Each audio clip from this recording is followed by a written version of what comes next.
What is going on, gunfighters? Saddle up for another episode of Gunfighter Life, the podcast where we talk about gunfighting the right way, with God at the center, Judeo-Christian values, and real-world first-hand experience. First and foremost, I am a Christian, a servant of God, and a follower of Jesus Christ. God has blessed me to do many things in my life where I could do nothing apart from Him. U.S. Marine Corps combat veteran, did a couple of tours in Iraq. As an assaultman after my combat tours, I was an urban warfare instructor for the Marine Corps under Mojave Viper. Also served in the U.S. Army, both full-time and part-time National Guard. Also did several years in law enforcement, LAPD. I worked regular assignments and more specialized assignments. Been a private contractor for a 3-letter government agency. That's all I'll say about that. Been blessed to be a state rifle and pistol champion and West Coast regional rifle champion. Won more shooting competitions with the talent that God's given me than I can actually remember. Was blessed to be the commander of a tactical team in a large metropolitan area. Our primary job, the reason we primarily existed, was to stop active shooters. I got the opportunity to head up and be the commander of that team. I grew up around guns, hunting and shooting and competing at a very early age. Been blessed to hunt all over this beautiful country, from whitetail on the East Coast to mule deer on the West Coast, and bear and elk and all manner of things. I've even been a professional big game hunter and guide. But again, most importantly, I'm a Christian. And I am your host, Michael Melito. Welcome to Gunfighter Life. If you notice a difference in the voice, I do have COVID-19 version 2.0, recovering from perhaps the worst sore throat I've ever had. Boo-hoo, right? It's not like I get sick days. So, just as a Patreon request, on the 6mm ARC, which is an acronym, A.R.C., could stand for another rifle cartridge, but it stands for Advanced Rifle Cartridge. May not be even on your radar, but it's a good cartridge on paper. I will concede that. I am a big fan of the 243 Winchester. If you've listened for any length of time, I've slayed many a beast with the 243 Winchester, up to and including, I think, all my elk with a 243 Winchester. I'm a big fan of that cartridge. I think it's great ballistically. This is also a 6mm, as 243 diameter and 6mm are congruent, just different ways to measure the same bullet diameter. So this is designed to fire a 6mm bullet out of a AR platform. And it's one of the newer or latest generation of rifle cartridges, kind of like the A.R.C cartridges, I guess starting with the 6.5 Creedmoor. Perhaps I should do a thing on the generations of rifle cartridges from like the 4570 to like the 7mm A.R.C or something. But anyway, it's one of the latest generations. This is designed to fire these long, high BC bullets, whereas your traditional 243 Winchester would shoot, let's say, between 75 and 100 grain bullets. They're probably by far the most common. My favorite go-to historically was the 85 grain Sierra Game King. These are designed to fire the longer BC, higher BC bullets, the 103s, 105s, 108s. I'm sure you could shoot lighter bullets in it. That's not really what it was designed for. Other than getting you to buy more stuff, I'm not really sure what it was designed for, other than long-range shooting with an AR-15. Which begs the question, if you're going to do long-range shooting, why not go to an AR-10 and fire like the 6.5 Creedmoor or the 6mm Creedmoor or any number of the 22 Creedmoor, any number of cartridges, right? Well, there'll be a certain subset of the population that really wants to shove the maximum amount of... There will be that certain subsection that want to and get the most amount of horsepower into the smallest chassis. If you're old enough to remember that, and I guess the original one, Fast and the Furious, I have no idea what generation they're on now, but some people just want to really trick out a Honda Civic to make it go fast, and some people just want to move up to a bigger muscle car and go fast. But for those people who want that horsepower in a small, light package, that certain subset in the gun culture, or the guys that just want the latest, greatest thing at the range, this cartridge is not a bad cartridge on paper. Let's look at some numbers on this cartridge and do some comparisons. So, per the Wikipedia, because it's too new of a cartridge to be in the Cartridges of the World book that a patron gave me, or to be in the Old Hornady Reloading Manual number 8 that I often quote from.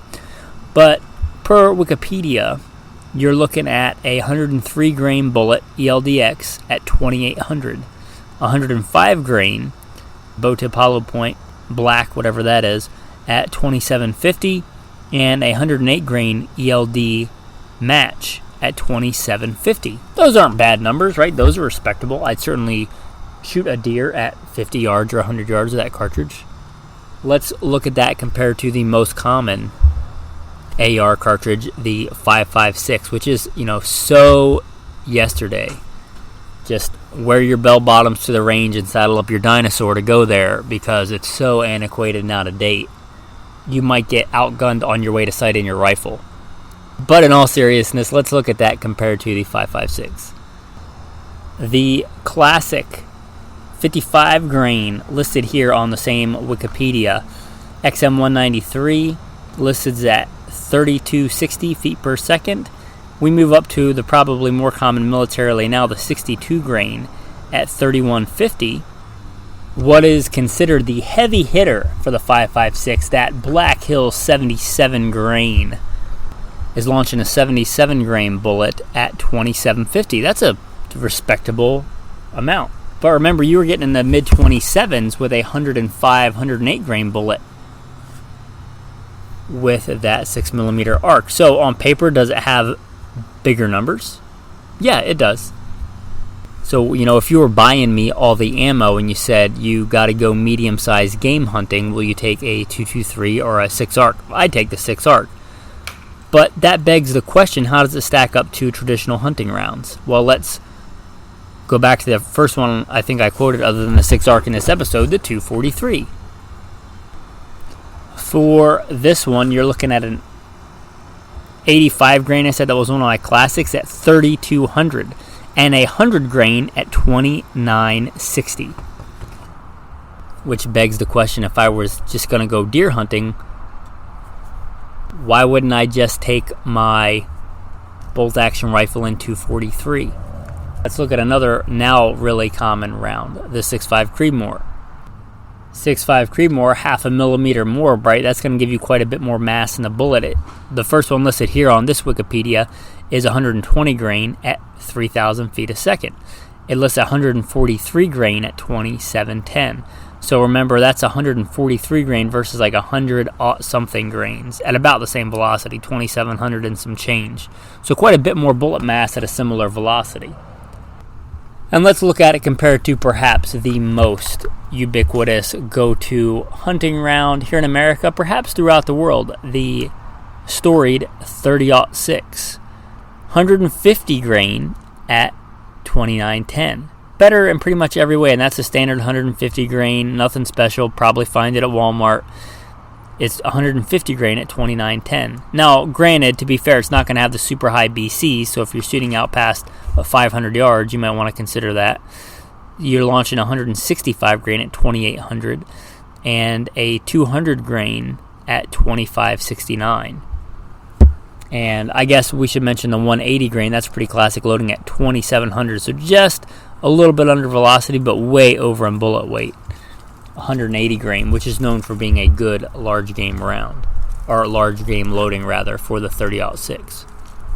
Which begs the question, if I'm going hunting for deer or something like that, why would I grab an AR with all its stuff hanging off of it and its all the extra stuff, instead of grabbing my Kimber Adirondack in 6.5 Creedmoor that weighs 4-point-something pounds, the rifle anyway, in 6.5 Creedmoor, or my, Kimber Hunter in 308, why would I grab this 6mm ARC? Well, I wouldn't. I just wouldn't. I don't think it's good for that. If you wanted to shoot super long range at game, I don't think that I would want to do that with the 6mm ARC.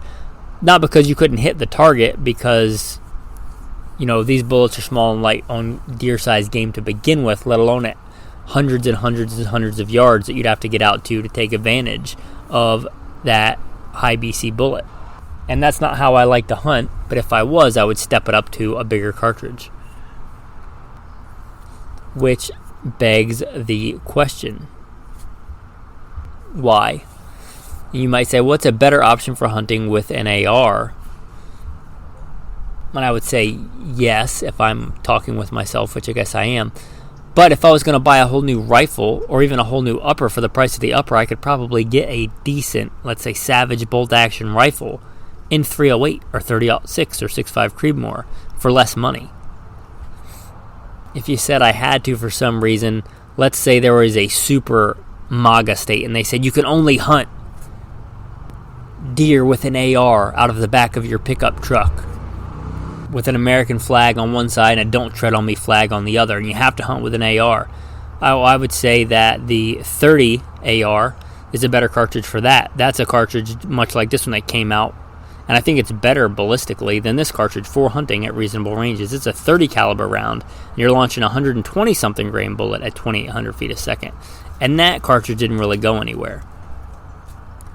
So, what's the point of this cartridge? Well, I think if you are that guy that really wants to shoot long range, and like I said, you don't want to move up to an AR-10 platform, you don't want a bolt gun, you want to shoot maximum long range in an AR platform, shooting targets, shooting steel, then this is probably your best option. And there's a certain small subset that will cling to this. And I think for that, that's what it's really designed for and made for. Will it be around in a couple of years? It'll probably still exist, but will you be able to just go on major gun manufacturers' websites and order ARs in it? That I wouldn't be confident in. Anyway, it is the 6mm ARC, and there's nothing wrong with it ballistically. Just not a cartridge I'm super excited about or really fills any niche that I would want to fill. So, anyway, with that's the 6mm ARC. Hopefully that sheds some light on it.